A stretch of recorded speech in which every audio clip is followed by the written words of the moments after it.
Hello friends, आज अपन एक और लेक्चर देंगे बेटा। और ये काफ़ी इम्पॉर्टेंट लेक्चर है रियल एनालिसिस में, और अपन थर्ड यूनिट एक प्रकार से शुरू कर रहे हैं आज। ठीक है, तो आप ध्यान रखिए, अपन थर्ड यूनिट शुरू कर रहे हैं और फोर्थ यूनिट का भी ये आधा पार्ट है।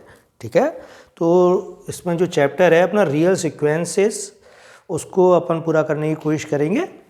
और इसके अंदर आपको पूरा काम जो है वो मिलेगा, ये मान के चलना। ठीक है, तो थोड़ा सा लीक से हटके भी है चैप्टर कई जगहों पे, लेकिन वो हो जाता है क्योंकि चीज़ें अपने बहुत ज़्यादा पूछी जाती है थोड़ी सी चीज़ों में से। ठीक है, तो अनुक्रम वर्ड इसमें आया है, इसको अपन थोड़ा स्टडी करेंगे कि है क्या ये अनुक्रम या सीक्वेंस क्या कहलाता है। जैसे अपन जानते हैं बेटा, कोई भी फंक्शन है तो आप उस फंक्शन के दिमाग में आते ही क्या चीज़ दिमाग में रखते हो कि उसमें डोमेन है और रेंज है। तो वो ये कहता है कि अगर किसी फलन का डोमेन आवश्यक रूप से क्या हो, सेट ऑफ नेचुरल नंबर हो। ठीक है, अगर किसी फलन का डोमेन आवश्यक रूप से क्या हो, सेट ऑफ नेचुरल नंबर है, तो वो फलन जो कि n से a में परिभाषित होता है, इसको आप दूसरी भाषा में क्या कह सकते हैं कि ऐसा फलन जो कि n से a में परिभाषित होता है, वो फलन अनुक्रम कहलाता है। बस सिंपल चीज़ बिल्कुल एकदम। क्या है अनुक्रम? अनुक्रम एक फलन है और जो प्राकृतिक संख्याओं के समुच्चय n से a में परिभाषित होता है। a भी यहाँ क्या है, एक अरिक्त समुच्चय है। ठीक है, तो ये चीज़ अपने को इजीली क्लियर हो जाती है कि अनुक्रम एक फंक्शन की फॉर्म में ही अपने को पढ़ना है पूरा, और इसका जो डोमेन है वो आवश्यक रूप से क्या है, सेट ऑफ नेचुरल नंबर है। अब सेट ऑफ नेचुरल नंबर कितने होते हैं संख्या में? अनंत। तो वो कहता है इसके डोमेन में जो है अनंत अवयव होंगे, ये मान के चलो आप हमेशा। और इसकी जो रेंज है जिसमें फलन n से a में परिभाषित होता है, उस रेंज में अनंत अवयव भी हो सकते हैं और उस रेंज में परिमित अवयव भी हो सकते हैं। तो जिसके अकॉर्डिंग जैसा सीक्वेंस होगा उसके अकॉर्डिंग वो चीज़ लेती जाएगी उसमें। ठीक है, तो अनुक्रम की जब अपन परिभाषा लिखेंगे तो अपन क्या लिखते हैं उसमें, जैसे चैप्टर का नाम वास्तविक अनुक्रम है, तो अपन परिभाषा वास्तविक अनुक्रम की ही शुरू करते हैं। वास्तविक अनुक्रम क्या है उसको मैं आपको परिभाषा के रूप में बता रहा हूँ, और ये परिभाषा आपको याद रखनी है, ये मान के चलना आप। ठीक है, प्राकृतिक संख्याओं के समुच्चय, प्राकृतिक संख्याओं के समुच्चय, प्राकृतिक संख्याओं के समुच्चय n से, प्राकृतिक संख्याओं के समुच्चय n से वास्तविक संख्याओं के समुच्चय, वास्तविक संख्याओं के समुच्चय, वास्तविक संख्याओं के समुच्चय R में, वास्तविक संख्याओं के समुच्चय R में परिभाषित, R में परिभाषित प्रत्येक फलन, R में परिभाषित प्रत्येक फलन, यानी कोई फलन, प्रत्येक फलन R में परिभाषित प्रत्येक फलन एक वास्तविक अनुक्रम कहलाता है। एक वास्तविक अनुक्रम कहलाता है। ठीक है, तो परिभाषा बिल्कुल सिंपल है, क्या कि प्राकृतिक संख्याओं के समुच्चय n से वास्तविक संख्याओं के समुच्चय R में परिभाषित प्रत्येक फलन एक वास्तविक अनुक्रम कहलाता है। अर्थात फलन, अर्थात फलन f is such that n to r। ठीक है, और इस चीज को अपन ये भी लिख सकते हैं, या x is such that n to r।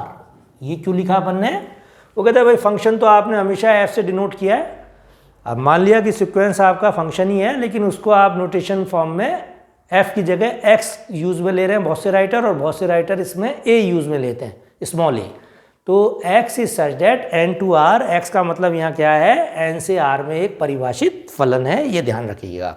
ठीक है, वास्तविक अनुक्रम होता है, वास्तविक अनुक्रम होता है, वास्तविक अनुक्रम होता है। तो क्या है, प्राकृतिक संख्याओं के समुच्चय n से वास्तविक संख्याओं के समुच्चय r में परिभाषित प्रत्येक फलन एक वास्तविक अनुक्रम कहलाता है। अर्थात फलन f is such that n to r, या अपन ने क्या लिखा, x is such that n to r वास्तविक अनुक्रम होता है। फिर अब वो ये कहता है कि भाई आपने अनुक्रम को फलन की फॉर्म में चलो परिभाषित कर दिया, इसका डोमेन आवश्यक रूप से आपने क्या कहा, सेट ऑफ नेचुरल नंबर का। तो इसका रिप्रेजेंटेशन कैसे करोगे आप, तो वो भी एक अपन को सीखना पड़ेगा। अपन स्टार्टिंग कर रहे हैं तो पूरी चीज़ें यहाँ आ जाएंगी अपने को, अनुक्रम का निरूपण या रिप्रेजेंटेशन ऑफ सीक्वेंस किस फॉर्म में होता है वो आपको आना चाहिए। यदि x is such that n to r अनुक्रम है, ठीक है, रिप्रेजेंटेशन करना सीख रहे हैं अनुक्रम का अपन। यदि x is such that n to r अनुक्रम है, तब small n belong to capital N का प्रतिबिंब xn, इसका प्रतिबिंब क्या होगा? जैसे अपन कहते हैं ना fx, भाई डोमेन का कोई भी अगर अपन फलन परिभाषित करते हैं डोमेन से रेंज में, तो अपन क्या करते हैं fx। तो वही चीज़ ये यहाँ कह रहा है, यदि n बिलोंग टू n का प्रतिबिंब xn है, xn बिलोंग टू r है, को हम अनुक्रम का nवां पद कहते हैं, ठीक है। तब n बिलोंग टू n का प्रतिबिंब xn बिलोंग टू r को हम अनुक्रम का nवां पद कहते हैं, तथा इसे xn से प्रकट करते हैं या प्रदर्शित करते हैं या निर्दिष्ट करते हैं, प्रकट करते हैं, तथा इसे xn से प्रकट करते हैं, ठीक है। इस अनुक्रम x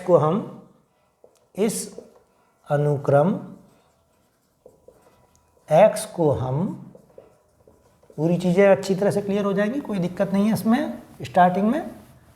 इस अनुक्रम x को हम x बराबर x ऑफ 1 x ऑफ 2, मतलब पहले एलिमेंट की इमेज, भाई नेचुरल नंबर का पहला एलिमेंट क्या है 1, तो x of 1 x of 2 x of 3 to so on, और कैसे लिखेंगे x ऑफ n, और उसके बाद भी फिर 3 डॉट लगा के चलेंगे क्योंकि नेचुरल नंबर में अनंत अवयव होते हैं, तो उसी के अकॉर्डिंग अपन ने इसको लिखा है। या x1, अब ये x ऑफ 1 को अपन x1 लिखेंगे, x ऑफ 2 को x2 x3 xn to so on, ठीक है। संक्षेप में xn या xn से निरूपित करते हैं,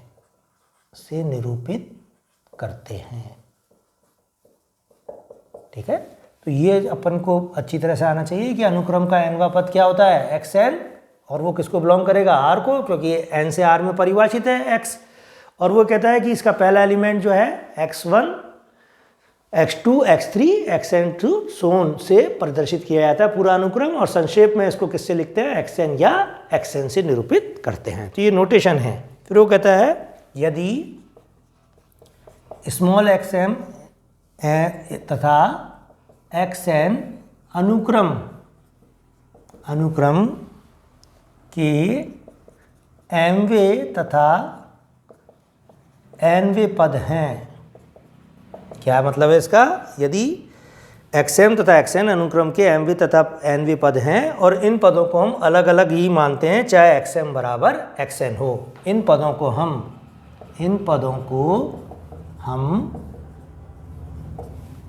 अलग अलग ही मानते हैं, चाहे xm बराबर xn हो। तो ये एक रूटीन है बेटा, और उस रूटीन को अपन क्लियर कर रहे हैं धीरे धीरे, फिर आगे चल के चीज़ें बदल जाएंगी, तो लेकिन वो अपने को शुरुआत चीज़ आनी चाहिए। वो कहता है अगर mवां पद और nवां पद बराबर है, लेकिन वो रिप्रेजेंट कैसे होगा xm और xn से, ठीक है।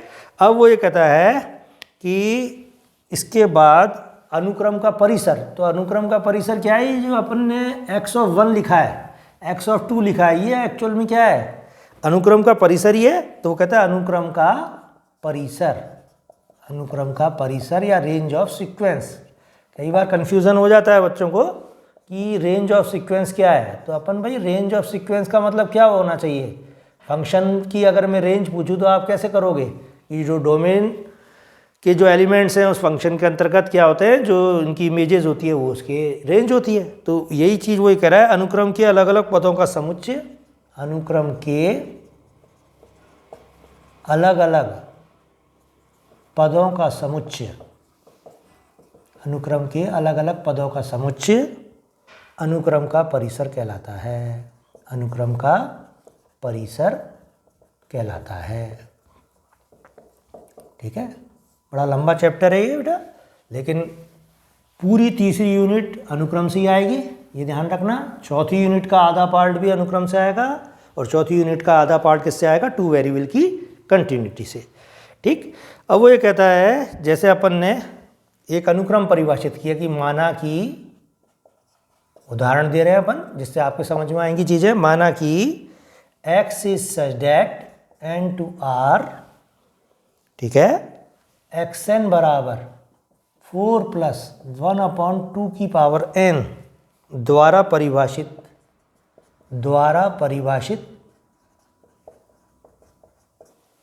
ठीक है। वही कहता है माना कि x is such that n to r, xn is equal to क्या है यहाँ? 4 + 1/2 की पावर n द्वारा परिभाषित किया जाता है, ठीक है। तब अनुक्रम ज्ञात करो, क्या आप लिखी दो उसको, तब अनुक्रम। तो देखो सबसे पहले क्या लिखेंगे अपन? वो कह रहा है कि भाई x परिभाषित है n से r में, और किस प्रकार से परिभाषित है कि xn is equal to 4 + 1/2 n है। तो आप जानते हो कि भाई अनुक्रम का जो डोमेन है वो आवश्यक रूप से क्या होता है? सेट ऑफ नेचुरल नंबर होता है। तो आप क्या लिखोगे? पहले एलिमेंट की इमेज x ऑफ 1 क्या आएगी यहाँ पर? ये देखिए आप उस केस में, पहले मैं ये लिख देता हूँ x of 1, x of 2, x of 3 to so on, ठीक। और वो उस केस में क्या आएगी? x ऑफ 1, यहाँ 1 लिखिए आप, तो 4 + 1/2, तो 4 + 1/2 कितना हुआ? 9/2। ऐसे ही x ऑफ 2 क्या होगा? यहाँ 2 लिखिए, तो 4 + 1/2², तो ये क्या आ जाएगी बेटा वैल्यू? 17/4। और इसी तरीके से ये वैल्यू क्या आएगी? 33/8 होगी, ठीक है।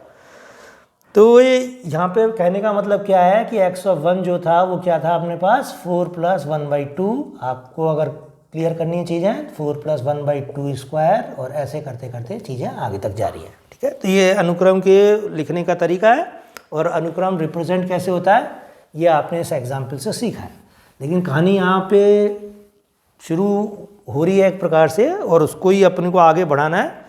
अभी मैं एक आध एग्जाम्पल और देता हूँ आपको। अब x is such that n to r, जहाँ एक और अनुक्रम है xn इज इक्वल टू क्या? 1 - -1 की पावर n है। तब अनुक्रम क्या होगा बेटा? देखो x1 लिखोगे आप, n बराबर 1 लिखोगे तो क्या होगा? 1 - -1 की पावर 1, तो -1 की पावर 1 क्या हो जाएगी? -1 ही, तो माइनस प्लस हो जाएगा, और उसको लिखेंगे अपन 2, ठीक है। फिर -1 की पावर 2, n बराबर 2 पर, तो ये -1 की पावर 2 क्या हो जाएगी? एक 1 ही देगी, 1 - 1 क्या होगा? 0। फिर दोबारा n बराबर 3 रखो, तो यहाँ क्या आ जाएगा? 1 - -1 की पावर 3 -1, तो ये वापस 2 आएगा। ऐसे करते करते अनुक्रम बढ़ता ही जाएगा। तो 2 0 2 0 2 0 आपको लिखना पड़ेगा ये पूरा इसी फॉर्म में, ठीक है। तो वो क्या कहता है, चूंकि अब इसको आप कैसे लिख सकते हो? xn इज इक्वल टू, इसका मान क्या है? 2 है यदि n विषम है, और n सम है तब इसका मान क्या है? 0 है। तो n विषम है, विषम मतलब 1 से शुरू करेंगे संख्याएं अपन, और सम मतलब 2 से शुरू करेंगे संख्याएं यहाँ पर, ठीक है। क्योंकि प्राकृतिक संख्याओं का समुच्चय है डोमेन, तो डोमेन प्राकृतिक संख्याओं के समुच्चय होने की वजह से 1 से स्टार्ट होगा, और जब विषम संख्या है तब तो इसका मान 2 आ रहा है, और सम संख्या है इसका मान 0 आ रहा है, ठीक है। तो ये जो अनुक्रम है ये 2 0 2 0 दो ही वैल्यू एक प्रकार से देता जा रहा है। आप अगर जैसे आपको फर्स्ट ईयर की एक इनफाइनाइट सीरीज अपन ने पढ़ी थी, तो उसी तरफ मैं ले जाने की कोशिश करूंगा कुछ एग्जाम्पल की मदद से अभी आपको। फिर वो ये कहता है एक और अनुक्रम है x is such that n to r। अब बार बार ये लिखने की जरूरत नहीं है, अपन डायरेक्ट भी लिख सकते हैं xn is equal to 1/n। एक अनुक्रम दिया है अपने को, ठीक है। ऐसे यदि 1/xn बराबर 1/n एक अनुक्रम है, तब क्या होगा इसका मान? वो लिख के बताओ आप। तब अनुक्रम है, ये बड़ा इंपॉर्टेंट अनुक्रम है जो मैंने जान के एग्जाम्पल से लिया है, 1 1/2 1/3 से लेके अनंत तक, ठीक है। अब देखो इसको थोड़ा सा मैं एक नई फॉर्म दे रहा हूँ, किताब में नहीं दी हुई हैं ये चीज़ें, लेकिन मेरे को समझाना है क्योंकि तुम्हें आगे तरीके से तो वो चीज़ें आपको आनी चाहिए। अब मैं कहता हूँ इस अनुक्रम को थोड़ा आप आरेखित करो कि कैसे करेंगे अपन इन जनरल वे में। जैसे set of natural number domain मैंने यहाँ ले लिया अपने 1 2 3 4 और ऐसे करते करते यहाँ से आ जाएगा, जैसे 4 लाख आ गया सपोज करो, और फिर यहाँ 4 करोड़ है, अनंत तक जाएंगी चीज़ें तो ठीक है। अब 1 पे वैल्यू क्या आएगी अनुक्रम की 1/1, तो इसको ऐसे मैं यहाँ 1 लूँ तो ये 1 आ जाएगी ठीक है। 2 पर वैल्यू क्या आएगी हाफ यहाँ आ जाएगा, जैसे सपोज करो 2 यानी 1/2, तो 1/2 की वैल्यू अनुक्रम की ये 1/3 जैसे वैल्यू अगर आएगी तो और कम, ऐसे करते करते वैल्यूज़ आती जाएंगी। अब आप देख रहे हो ये जो चीज़ है जैसे जैसे मैं आगे जाऊँगा तो ये कहाँ जाएगी टूवर्ड्स n का मान क्या हो सकता है, जितना लार्ज होगा उतना ही ये किसके नज़दीक जाएगा 0 के, उतना ही ये किसके नज़दीक जाएगा 0 के। तो एक अनुक्रम जो कि निश्चित रूप से क्या है धीरे धीरे घटता जा रहा है यानी वो कन्वर्ज हो रहा है। तो आपने इससे जस्ट पहले एक एग्जाम्पल पढ़ा जिसमें अनुक्रम के 2 ही मान आ रहे थे, 2 और 0, तो वो अनुक्रम क्या जैसे 2 मान अनुक्रम कहलाएगा। ऐसा अनुक्रम जो खाली एक बिंदु पर ही जाके अभिसारित हो जाए वो अभिसारी अनुक्रम कहलाएगा। अपन एक रफ परिभाषा दे रहे हैं बिल्कुल अभी। फिर वो ये कह रहा है कि एक और अनुक्रम है जैसे xn = n, ठीक है। अनुक्रम क्या है xn = n, और इसका जरा ग्राफ बनाओगे आप तो क्या आएगा 1 2 3 से लेके अनंत तक जैसे अपन गए तो 1 पे वैल्यू 1 आ गई, फिर 2 पे 2, ये बढ़ता ही जाएगा ठीक है। तो ना तो इसका कोई अपर बाउंड तो इसका होगा ही नहीं, ये क्या होगा अनुक्रम बढ़ता ही जाएगा। और उस केस में ये अनुक्रम क्या होगा, अपन एक प्रकार से कह सकते हैं कि साहब इसका अनुक्रम का जो लास्ट पद है वो इनफाइनाइट की ओर जा रहा है, तो अनुक्रम क्या डायवर्जेंट अनुक्रम होगा ठीक है। तो मैंने कुछ चीज़ समझाने की आपको कोशिश करी है कि अनुक्रम का प्रांत सबसे पहले तो सदैव n होता है, अनुक्रम का परिसर परिमित भी हो सकता है अपरिमित भी हो सकता है ठीक है। अनुक्रम का परिसर परिमित कैसे हुआ, जैसे पिछला एग्जाम्पल मैंने लिया 2020 वो परिमित था। ये अनुक्रम का परिसर कैसा है, ये इन दोनों केसों में ये अपरिमित है ठीक है। और यहाँ ये बाउंडेड है, यहाँ ये अनबाउंडेड है, ये साफ नजर आ रहा है। 1/n में ये क्या है बाउंडेड है और 1n में खाली ये क्या है अनबाउंडेड है। तो 3 वर्ड निकल रहे हैं एक प्रकार से अपने पास, एक तो बाउंडेड और एक अनबाउंडेड और एक अनुक्रम की अभिसरण क्या है, या तो ये कन्वर्जेंट है या ये डाइवर्जेंट है या ये ऑसिलेटरी है। तो ये तीनों वर्ड अपन आगे अब धीरे धीरे डिस्कस करेंगे बेटा। और ये जो चीज़ें हैं ये बेहद इंपॉर्टेंट चीज़ें हैं और इनकी परिभाषाएं किस रूप में है, ये ग्राफ थोड़ा सा आप ध्यान रखना 1/n का, आगे भी काम में लूँगा इसको मैं, और इससे कुछ इसकी मेन इंपॉर्टेंट चीज़ें सिखाऊंगा। तो अगले लेक्चर में अपन अगली चीज़ पढ़ेंगे बेटा।